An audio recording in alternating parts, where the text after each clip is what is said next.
तर काय म्हणता मित्रमंडळी, जय भीम नवोदय आहे. तुम्हाला तर माहीतच आहे की आपण 3 महिन्यापर्यंत ग्रंथपठणाचे ब्लॉग टाकणार आहे.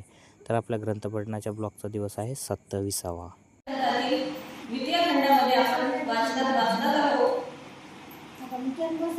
बुद्धाला गृहस्थाश्रमी बनविण्याचा राजा शुद्धोधनाचा शेवटचा प्रयत्न.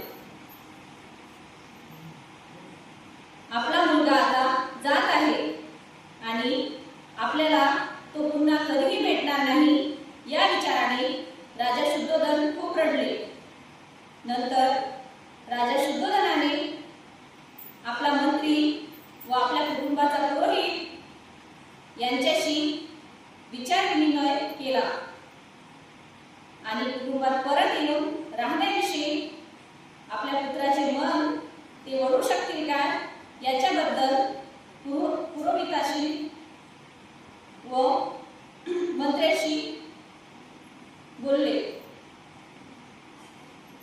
राजाच्या इच्छेला मान देण्यासाठी तो पुरोहित मंत्र्याला